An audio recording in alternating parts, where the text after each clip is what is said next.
Welcome to Choice Classic Radio. Like us on Facebook, subscribe to us on YouTube, and help keep this show alive by donating at choiceclassicradio.com. For more of your favorite old-time radio shows, join us on our companion podcast, Choice Classic Radio, Mystery, Suspense, Dramas, and Horrors, where we bring to you the most mysterious tales that the golden age of radio had to offer.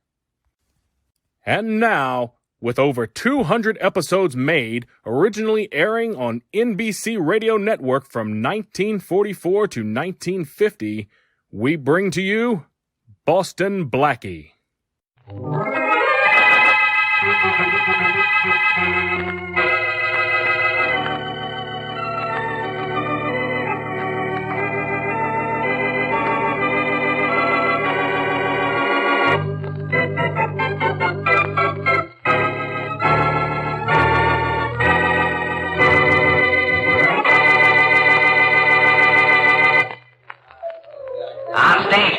Everybody.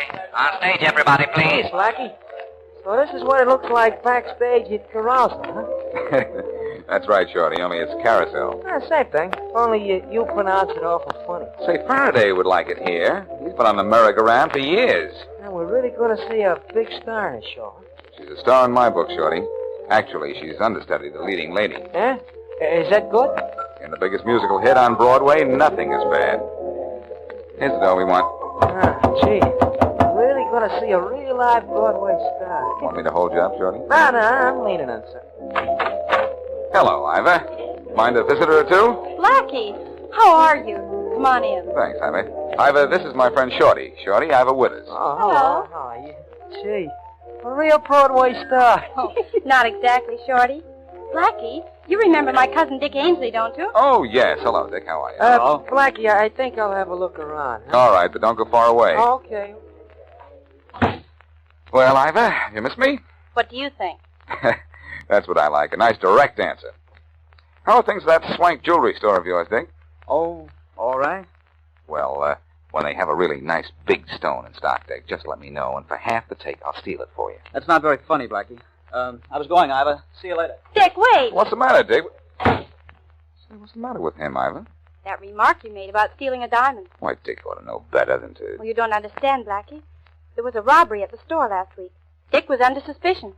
Probably still is. Oh, I see. Everything's all right now, though. But Dick feels funny about it. He's always thought a lot about you, Blackie. Maybe you could find out something about the robbery. Oh, no, Ivor, not that. I've given up all interest in stolen diamonds. Unless, of course, I'm the one who stole them.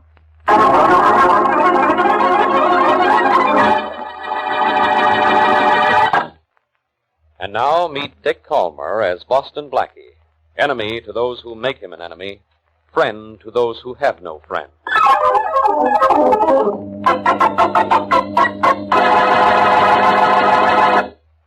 I'm sorry I had to refuse your check this morning, Mr. Bernard, but Mr. Marsh... It's all right, young man. $25,000 in cash wasn't easy to get, but it wasn't hard. Well, here's your bracelet, sir. Thank you. Want to look at it, Tom? Yes, I'd like to. Now, be careful now. It cost me $25,000. Oh, it's worth it, sir. Believe me, it's worth it. Beautiful. Just beautiful, Harry. Mind if I take it over to the window? Go right ahead. I'll wait for my receipt. I've really never seen such luster in diamonds in my life. It is beautiful, Mr. Bernard. Well, you had what I wanted, young man. What I want, I get. It certainly is lovely, Harry. I don't blame you for wanting it. Here. Oh, do you want me to wrap it, sir? No, I'll just put the box in my pocket. Goodbye. Goodbye, sir. All set, Tom? Any time you are, Harry. I'll open the door for you. $25,000 bracelets deserve some consideration. Thank you. On behalf of me and the bracelet. Goodbye. Goodbye. After you, Tom. All right. Oh, by the way, young man, in case I want to buy something here again, whom shall I ask for? Well, my name is Ainsley, sir. Richard Ainsley. Fine. I'll come see you.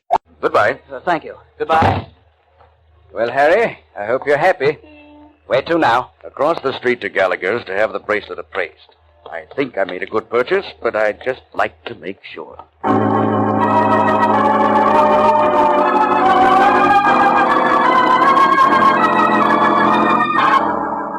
You bought this at March's, gentlemen? I bought it. My friend here believes you can take it with you.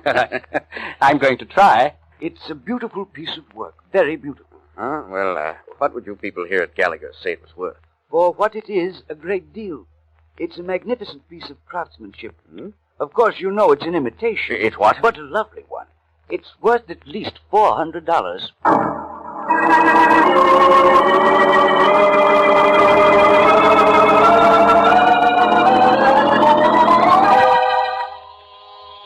Coming. Hello, Blackie. Ivor, come in. How nice of you to return my visit so soon. This isn't exactly a visit, Blackie. What's the matter, Ivor? You seem upset. It's my cousin Dick. He's in awful trouble. Because of that robbery last week? Not that, Blackie. Something even worse. Well, tell me all about it. But here, sit down first. Thanks. Now, what's this all about? Well, Dick sold a $25,000 bracelet to a man this morning. 10 minutes later, the man came back into the store and claimed the bracelet was an imitation, worth no more than $400. Uh-oh. The old switcheroo, huh? What do you mean? That's an old game, Ivor. Your cousin sold a legitimate bracelet to his customer. But somewhere during the transaction, the good bracelet was switched for an imitation. Where's your cousin now? I don't know. The store's sworn out a warrant for his arrest. He called me on the phone just a few minutes ago. He's hiding. Who was the customer? A man by the name of Harry Bernard. Where did Bernard take the bracelet to find out it was an imitation? Just across the street from March's, to Gallagher's. He was back in 10 minutes. Well, that proves the imitation was made to order long before the bracelet was bought. That doesn't prove Dick isn't guilty. No, it doesn't. But I won't be able to prove anything until I find out who made that imitation. Who are you calling? My friend Shorty. He knows just about every off-the-record person in town. He might be able to tell me what I want to know. Blackie, you're going to help Dick? If I can. Hello? Shorty? Yeah. Shorty, this is Blackie. Oh, hiya, boss. Shorty, who is the best maker of paste jewels in town? On the level or off it, boss? Off. I'd like to know who could make an imitation of a $25,000 bracelet so good it could get by anybody but an expert. Oh, that's easy. Only one guy in town could do a thing like that, boss. It's Sam Watkins. He's got a shop at 211 Front Street where he makes paste jewelry. Okay, Shorty. I know him, and I'll find out who paid him to make a certain imitation, even if I have to paste him.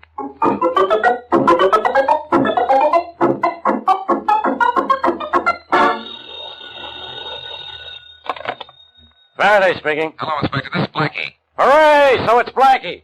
Look, leave me alone, will you? I have enough trouble already. You'll have a whole lot less if you listen to me. A whole lot less what? Brains? Look, Blackie, I'm busy. Doing what? Making more mistakes? My only mistake was not slapping a charge on you years ago and making it stick.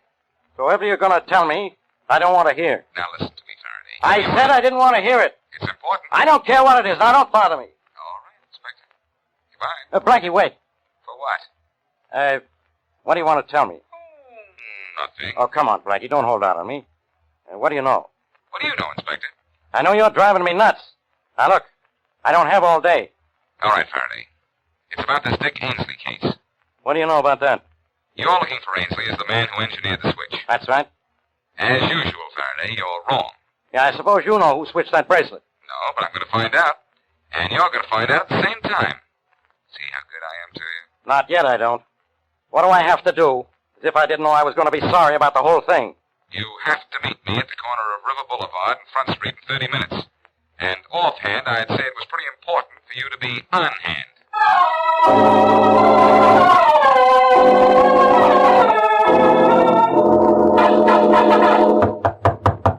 Yeah, who is it? Boston Blackie. You got the wrong place. Beat it, bud. I'm looking for Sam Watkins. He ain't here. Door's locked and it's gonna stay that way. Open up, Sam. I know it's you. Don't fool Inspector Faraday, Blackie. I'm indisposed. Hello, Sam. Hey, that door was locked. I know. Oh, isn't it awful how locks can get picked? What do you want, Blackie? A little information. I understand you made a pretty good imitation of a $25,000 bracelet. Maybe you understand, but I don't. An artist ought to be proud of his work, Sam. You don't have to be modest with me. I know you're good. Sure, I'm good. But I don't know nothing about it. It was a March bracelet, Sam. You know the one I mean. You made the imitation, didn't you? No. I guess you've got to be coaxed. Take your hands off of me, Blackie, or Did you make that imitation? I said take your hands off of me. Oh, you want to play house, huh? Rough house. Okay, wise guy. I'm gonna take you apart. Better do it fast before you fall apart. Oh! Come on. Get up, Sam. Talk But you still have teeth. You made that imitation, didn't you? Yeah. So what? So who ordered it? That's something you'll have to find out for yourself. I don't know nothing about why it was made or who wanted it. It couldn't be a fellow by the name of Harry Bernard, could it? Who's he? He bought the bracelet from a clerk at March's. Never heard of him. You walk out of here or I will. Unless I get an answer from you, you won't be able to walk at all. Who paid you to make that copy? Okay, as long as you're getting tough. It was the clerk at March's, a guy named Dick Ainsley.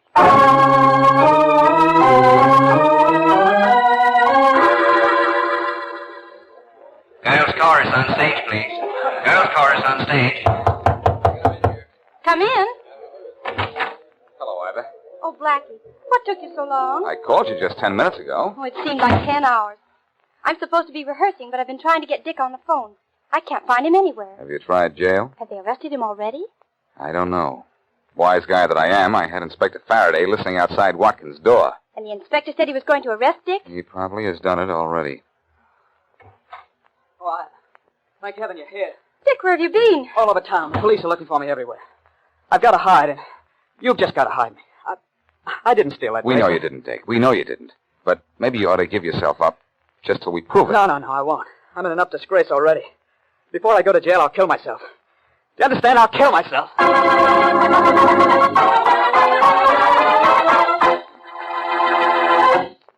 And now back to Boston Blackie.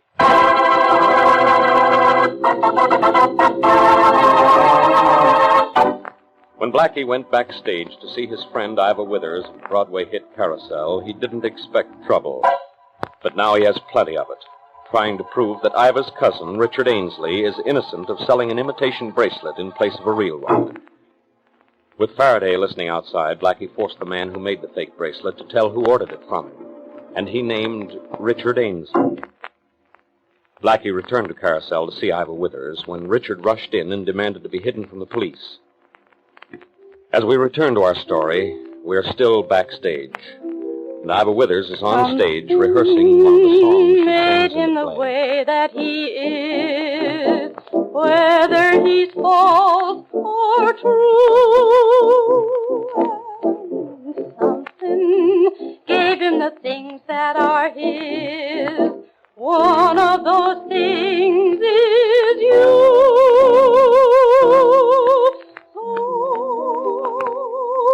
When he wants your kisses, he will give them to the lad.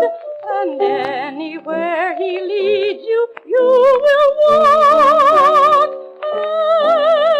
And anytime he needs you, you'll go running there like mad. You're his girl and he's your fellow. And all the rest is told. Miss Withers? Yes, Miss Withers. Boston Blackie wanted me to give you a message as soon as you're through rehearsing. I'm through now. He said he wants you to come back to your dressing room. It's important. Thank you. I'll run through that again in a half hour, Tom. Okay. I won't go to jail, Blackie. I'm innocent, and I won't go to jail. Not so loud, Dick. Someone might hear you. Glad you're back, Ivor. Tell me something, Dick. Was Bernard alone when he bought the bracelet? No, he was with a fellow he called Tom Ward. Did Ward handle the bracelet? No, he didn't. Then it's obvious Bernard made the switch himself. Pretty clever, switching his own bracelet. Oh, wait, Blackie. Ward did handle the bracelet. He took it over to the window for a moment to look at it in the light. Long enough to have made the switch? Yeah, I think so. Well, the thing for me to do first is to see this fellow Bernard and ask him a few things about Ward. Well, what do I do in the meantime? I don't know. You're going to be a problem. Uh-oh. Could I ask who it is, Ivor? All right. Who is it? Inspector Faraday of the police. Police? Tell him to wait a minute. Just a minute. I say you were going to be a problem, Dick. You're a problem right now. You've got to hide me. Hey, what's going on in there? Oh, just a minute. Blackie, what'll we do? It's a long shot, but maybe it'll work. Dick, grab one of those dressing gowns and put it on. Quick. Yeah, all right. Blackie, that won't... Hey, I can't wait all day. Open up. Oh, just a minute. Okay, I have the robe on. Now what? Sit at this dressing table. Put that towel around your head and start putting grease paint on your face. That's it. I'll let Faraday in. Hey, open up! This is the police! I said open up! This is the... Blackie, you. You do everything backwards, don't you, Faraday? You want the carousel, so you come backstage. What are you doing here? For the moment, annoying you. You thought you were smart when you had me listen to you and Sam Watkins, huh? I had the goods on Ainsley in the first place. You were just stalling so he could get away. Faraday, don't tell me somebody got away from you. Now, Blackie, it's a funny thing. When you interfere in a case of mine, everybody gets lost. But not you, and that's what bothers me. So it bothers you. Where's this girl Ivor Withers? I'm right here, Inspector. Who's the other girl? She's in the chorus. She dresses with me. Have you had any word from your cousin, Miss... Not even a sound from him, Faraday. I was talking to Miss Withers. Oh, never mind. I know all I need to know, Blackie. And let me warn you, if you hide Ainsley, I'll slap both of you in jail for harboring a criminal. And don't forget that. Oh, thank goodness he's gone. Can I get out from under this now? Better not, Dick. You may come back. You stay here as long as you can. I'll get in touch with you by phone. Where are you going, Blackie? To see Harry Bernard or Tom Ward. Or maybe both. One of them switched that bracelet, or, maybe both.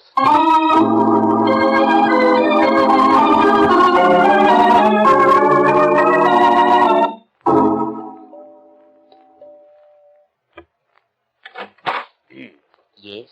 Does a Tom Ward live here? Mr. Thomas Boynton Ward, yes.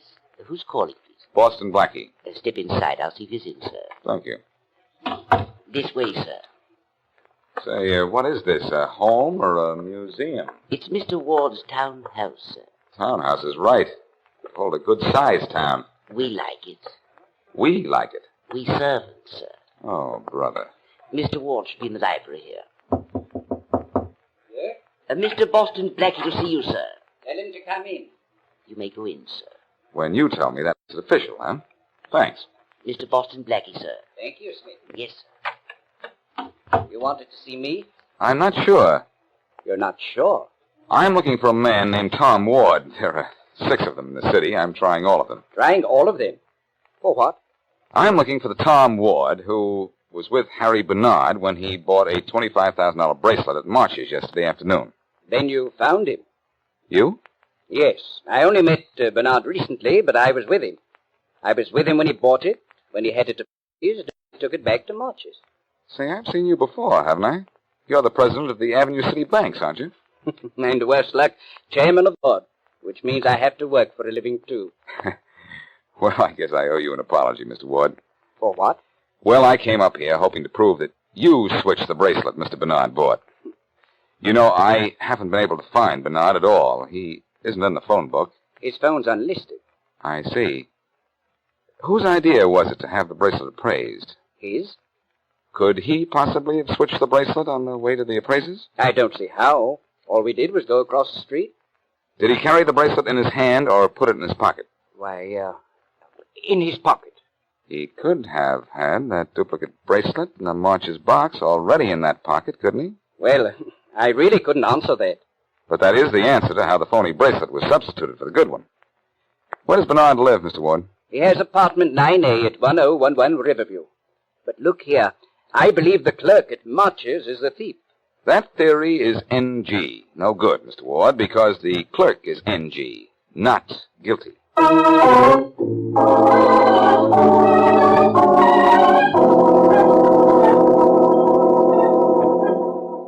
The sign says apartment 9A is down this way, Blackie. Thanks, Shorty. Come on, Faraday.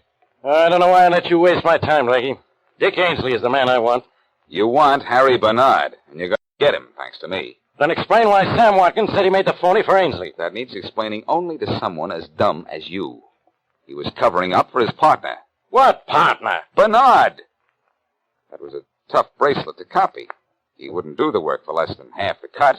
Yeah, that was a tough bracelet to copy. The phony one looked like it was worth $1 million. Hey, here's apartment 9A, Blackie. Shorty, you're brilliant. I am?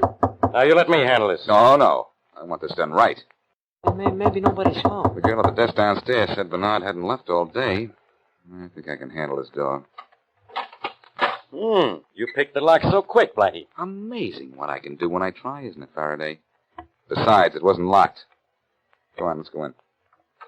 Gee. Boy, sure is a swell journey. Hope Bernard enjoyed it. Because where he's going to spend the next 5 years, the great car isn't... Blackie, look. Uh-oh. Gee, boss.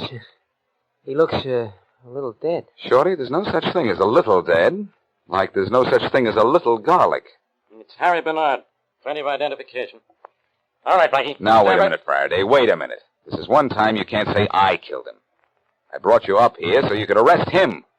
Yeah, that's right. Arrest him? Arrest him?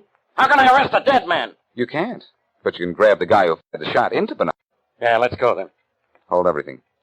I'm going to see him first. Shorty, you stay here. What, a dead guy? I'll be here to keep you company. The corpse will be more entertaining. Shorty, listen. In about half an hour, the phone will ring. Here's what I want you to do.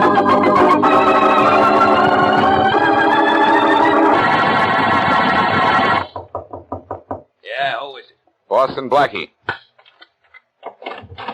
What do you want?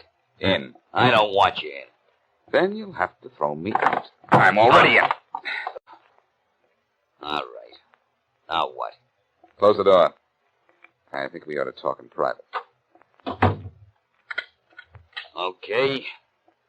It's private. You're a professional jeweler, Sam, but you're a very amateur liar. Yeah? You didn't make that phony bracelet for Dick Ainsley. You made it for Harry Bernard. What makes you think so? I always thought so. So I looked up Bernard just now and persuaded him to tell me the truth. All right. So what if I did make it for Bernard? I didn't know what he wanted it for. I'm in the clear. You'd be in the clear if I weren't in the know. Yeah? What do you know? Mind if I use your phone? Help yourself. Thanks. Who you calling? Your friend, Harry Bernard. Butterfield 87790. Is that the right number? For what? What are you calling him for? Tell him a little bedtime story that should put both of you to sleep in jail tonight. You can't bluff I'm not bluffing, Sam. Hello? Hello, Harry Bernard? Ah, this is Shorty. Sure. I'm Harry Bernard. Harry, this is Boston Blackie. Yeah. I'm down here talking to that friend of yours, Sam Watkins. He made that phony bracelet for you, remember? Oh, sure. You had told him you wanted a copy of the diamond bracelet in the window of March's. Yeah? But he wanted more than the usual fee for phony jewelry, so you told him your whole scheme. You said you were very friendly with Thomas Boynton Ward, and you were taking Ward with you when you bought the bracelet and went to the appraisers so that you'd have a reputable citizen as a witness from start to finish. And all the time, you had a phony bracelet in your pocket. Put that telephone down. Just a minute, Harry. Yeah. Guess I'll have to hang up now. Your friend Sam has a gun on me. Hey, Put boss, that wait a telephone minute. down, Blackie. Why so belligerent all of a sudden, You Sam? weren't talking to Harry Bernard. How do you know? Never mind how I know. Help? You're right, Sam. I wasn't talking to Harry because Harry's dead, and you killed him. Yeah? And I know why, too. He refused to give you a big enough cut in the deal, so you killed him, took the real bracelet from him, and probably have to have it right here in the shop. Put that telephone down. All right, Sam, I'll put it down. On top of that gun you're holding. Ow! Okay, I'll get you with my hands. Shoot me first, pal. Oh. Well, Sam, you were so good at making rocks, let me assure you that from now on you'll be breaking them.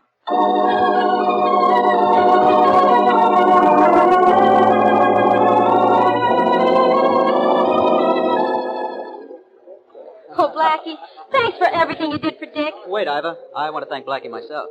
I don't want any thanks from either one of you. Just do me a favor, will you, Dick? Anything you say, Blackie. Don't get yourself into a spot where you have to look like a girl again. You look terrible.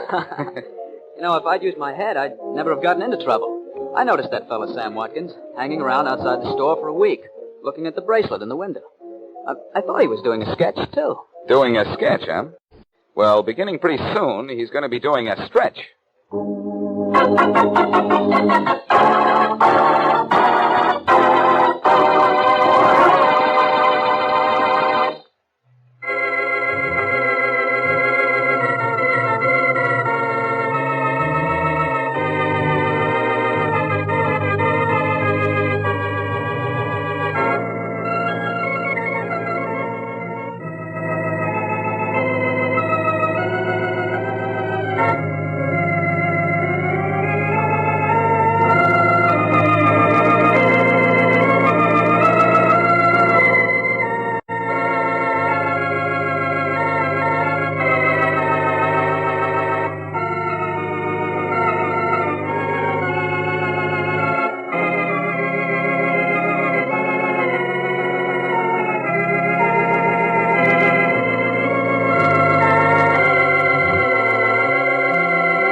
That concludes today's episode. We'd like to thank you and remind you to donate at choiceclassicradio.com. Remember, your donations make episodes like this possible.